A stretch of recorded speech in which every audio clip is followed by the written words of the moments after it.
More people live with food as an issue than those without. That statistic is almost unimaginable for many of us.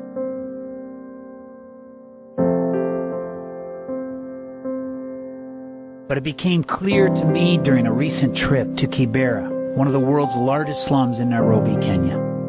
Personally, I needed to sharpen my focus. To better understand the role food plays in lives, it is much more than just statistics. I needed to go and stay within extreme hunger conditions to further relate to the vision we chase every day. I needed to look into a hungry face, to be reminded of the people, the stories, the individual stories behind the statistics. Sometimes an emotional wrecking is needed to sharpen a vision and deepen your purpose as a leader. During my 4 days in Kibera, I spent time with many leaders. One of them that had a big impact on me was Fred.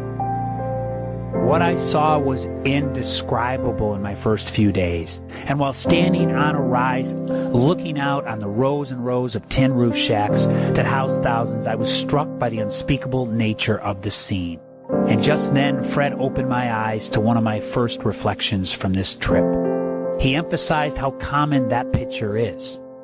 He emphasized that that right there is $1 a day living, and about 25% of the world live on just $1 a day. Increase that to a $2 a day, and the statistic jumps to 43% of our world. 43% of our world lives on $2 or less a day. Then you add that more than 20% of Americans and European families are struggling to put food on the table. Suddenly I realized those living without food as an issue are in the minority. Think about that. More people live with food as an issue than those that don't. And during those 4 days, I also realized that food is the core. It is the very soul of this world.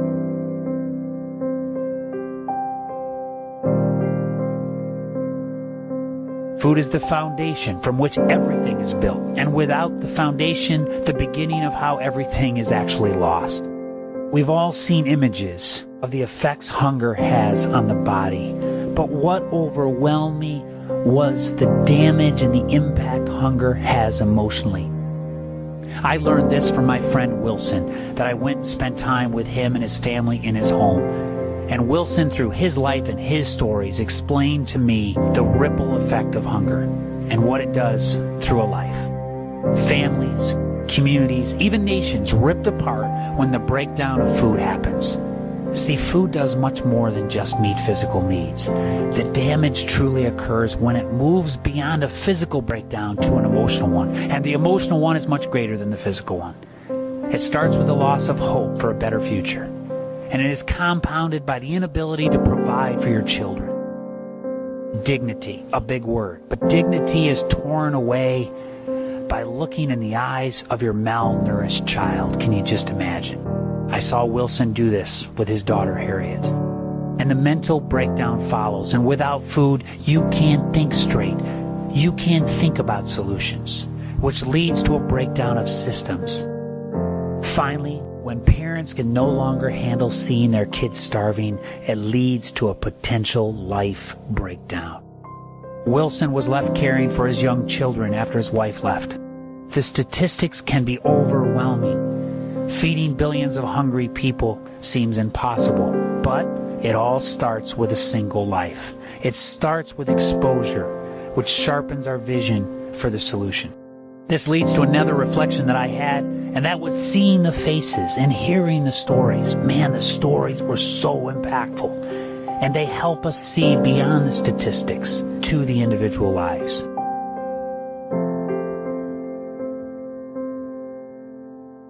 We say we enrich lives with the purpose of agriculture and being involved in food, but sometimes it takes a face, a single life, to bring more purpose to lives. The faces, the stories, listen to me, I won't be the same again. In the midst of the worst conditions I've been in during my entire life, I experienced more hope.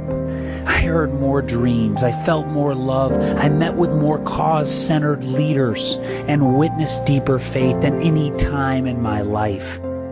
We all can learn from these amazing people in Kenya and around the world that live in these conditions. I have a deep respect, and I look up to the Kenyans I was with. I will draw from them a deeper determination to overcome our challenges. Listen, very important, hunger is solvable. These day-to-day food issues are solvable. There is a positive ending to this story. We are making great progress. Finding solutions requires leaders that have made this their cause. And this leads to my final reflection from Kenya. Please listen, because it's an important one for all of us. The solution lies heavily with those of us in the minority, those of us that don't live with hunger as a day-to-day problem.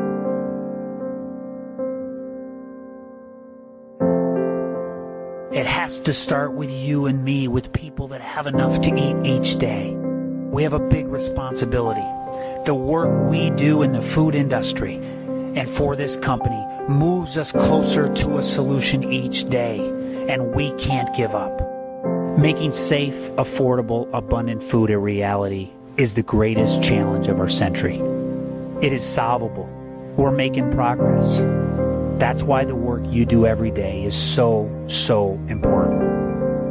And I end with saying we all know that inside all of us is a desire to be part of something bigger than ourselves. This industry, this company's vision, and your family are part of something bigger, enriching lives through food.